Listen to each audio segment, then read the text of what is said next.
Fantasy football junkies. You are tuned in to the #1 source for fantasy prognostication.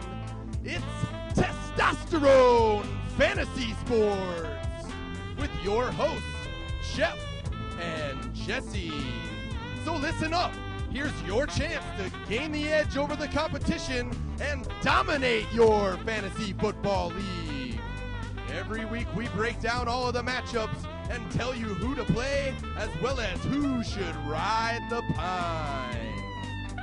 This is the joint that every fantasy junkie needs, so check it out! Fantasy football freaks, you've turned on your TV and you've tuned in to Testosterone Fantasy Sports right here on MCN Channel 6. Jeff and Jesse in the house as always.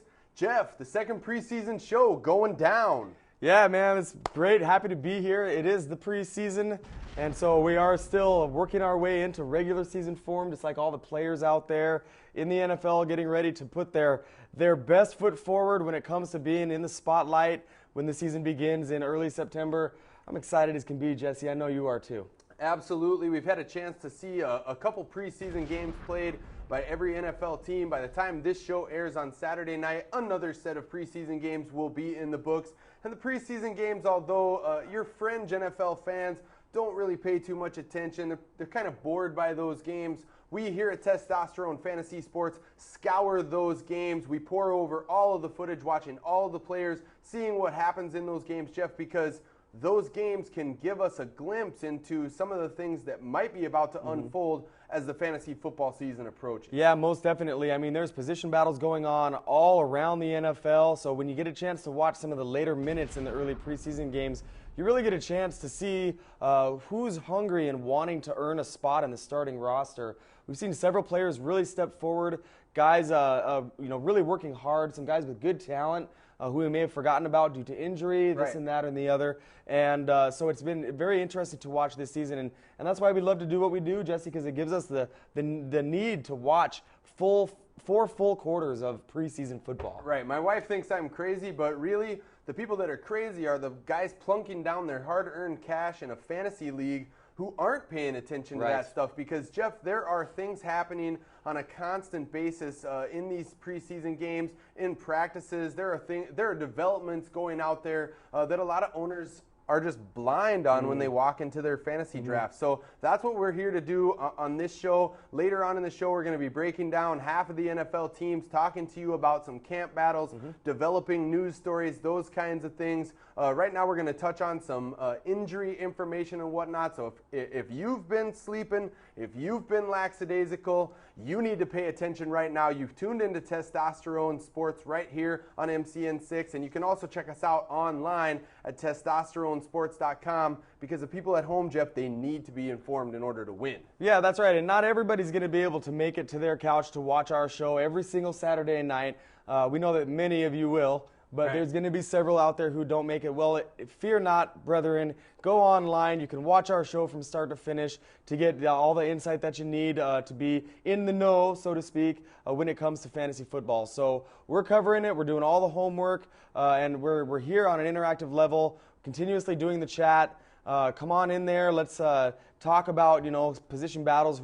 Who you need to handcuff to your big-time players, and any other questions that you guys might have out there, go ahead and come online, testosteronesports.com. So jumping right into some up-to-date injury information, players that have been hurt within the past week or so, guys that are still getting taken in fantasy leagues out there, but you need to be warned of. First of all, let's touch on Chad Johnson, the enigmatic wide receiver. His jersey's hanging right behind me here on the set. He is in camp. He's played in both preseason games so far for the team. He got hit. He fell kind of awkwardly in their second preseason game, Jeff. He injured his shoulder. It briefly popped out of socket and then popped back in. What are you hearing about Chad Johnson, and what do you expect from him going forward? Well, when you saw that injury, it looked really grisly. I mean, he came down directly on his elbow, and it looked like that bone got jammed up into the socket. Yeah, it was definitely the grizzle. So, you could tell that it hurt him really bad. But I think that he's, there's a little bit of a blessing in the sky's here for Chad, and that's that he doesn't have to practice or play anymore in the preseason. And I do think that he'll be ready to go in week 1, although I don't expect him to necessarily be at 100%. He'll be around 85%, I think. Right. But in my opinion, he's not that good. Not nearly as good as he thinks, and he doesn't warrant consideration on your fantasy team, if you ask me. Yeah, you're going to notice he's being taken a lot later in fantasy drafts. Owners are getting wise to him. He's got those 3 or 4 really great games in him every season. Last year it was 3 great games. He scored 8 touchdowns in those 3 games. The other 13 contests, scoreless. Yeah. So that's tough for a fantasy team. Yeah, really hard to trust a guy like that. Exactly. Let's get to the most important news. Let's do that last, man. Okay. We have to do that Okay. last. We've got the upbeat, up-tempo fantasy going down now. Willis McGahee, a player that that fantasy owners are still targeting in the late first and early second rounds of their drafts. People out there, if you haven't been paying close enough attention, Willis McGahee had knee surgery just a couple weeks back. He's being usurped right now by a rookie running back. Jeff, what are you advising people to do with Willis McGahee? We touched on him just a little bit in our last show. I mean, I think that you should treat Willis McGahee as though he has leprosy, in my opinion. Stay as far away from that cat as humanly possible.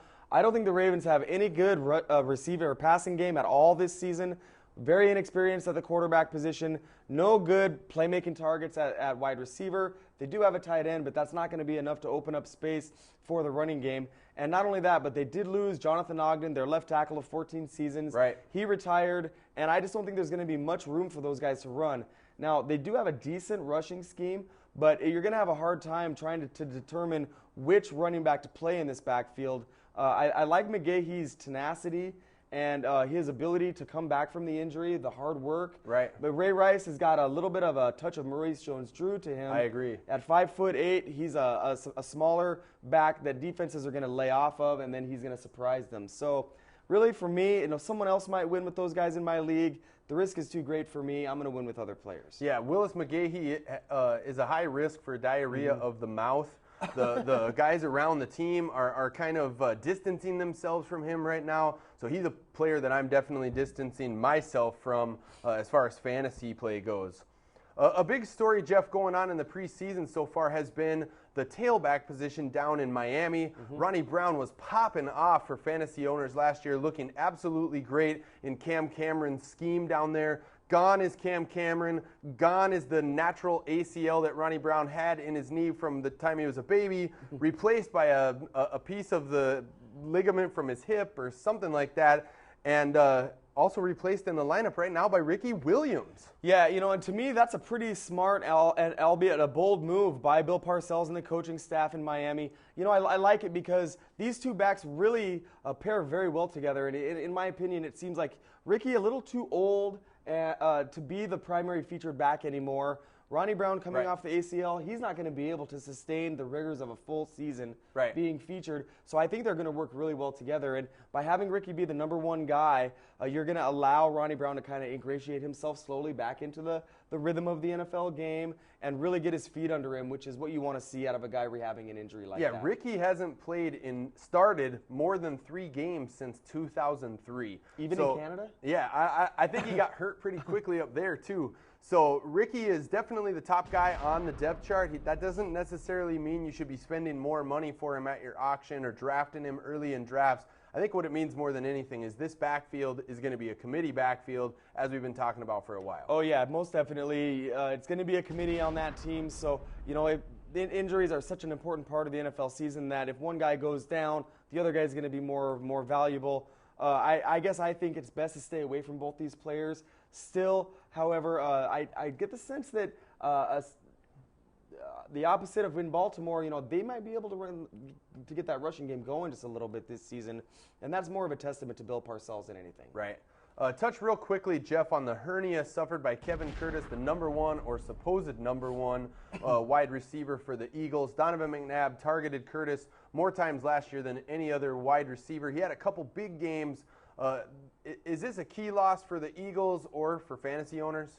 Well, I mean, it's an injury in a part of his body that's going to affect every aspect of his game. He's not going to be able to run. Right. It takes a long time for a hernia to heal. Right. And I really think that this is going to take a player who was borderline fantasy relevant to begin with, and take him out of relevance at all. Right. And I mean, how bad is it when we're talking about the Eagles' #1 option?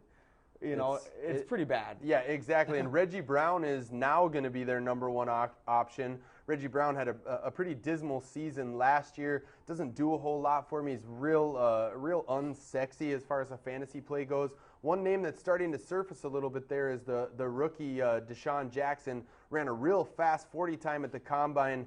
Is he just too unpolished to make an impact right away? I really think he's too small, you know, right away, you know, and unpolished. I do think that there's a good chance he'll get in the mix on the return game, but I think he's going to be hard-pressed to make much of an impact against a quality NFL cornerback. And one more story we want to definitely touch on here, a real terrible thing happening in the NFL landscape. Jeff, let's talk a little bit about Gene Upshaw, the head of the Players Union. We want to mention the fact that he has passed away from pancreatic cancer, died at 63 years old. This guy was a fixture in the league for a long, long time, and definitely played a major role in the game that we watch every Sunday. Yeah, I mean, it's kind of, you know, a mourning time now for the NFL. Right. He's the leader of the Players Union. He's been in office for a long, long time. As long as I remember. Me too. And now he dies in office, so it kind of puts the union on their ear just a little bit, you know. I mean, they weren't ready for this. He wasn't ready for this. He found out on Saturday of his diagnosis. And I heard that with a situation like pancreatic cancer that you don't have any symptoms until it's too late. Right. And so he just, you know, went to the doctor on Saturday, found out about it, and now he's gone. And so our hearts, of course, go out to the Upshaw family. What a great person for the NFL as a whole, an offensive lineman for the Raiders for the duration of his career. A Hall of Famer. And inducted into the Hall of Fame, and just a real stand-up guy, and he did great things for the Players Union, especially when you talk about money. Right, exactly. And what we have to do as fantasy football fans and whatnot is kind of set that off to the side right now. Our condolences go out to the family, obviously.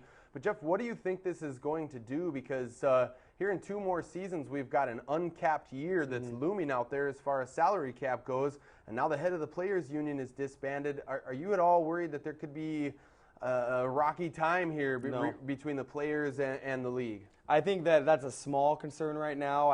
I do think that the union is probably on its heels a little bit, wondering, you know, what are we going to do now? Our leader is gone. I heard Matt Stover is going to take over. It wouldn't surprise me if a guy like him were to do that. It really makes sense to have a guy who is kind of like in between playing and being ready to be retired now. And a guy like Stover, smart guy, has the interest of the players in mind. The system is set up really well. I'm not worried about there being an uncapped season. I think the owners have their handle on that. Sure. And I think that as we continue to progress, we'll be able to make that transition fairly well. You know, right now it's all about remembering Gene and his legacy and all the stamp that he put on the league, which is quite large. And then, in my opinion, whoever does replace him has got some very big shoes to fill. So we're kind of just, I guess, in rebound mode right now from everything that's going on.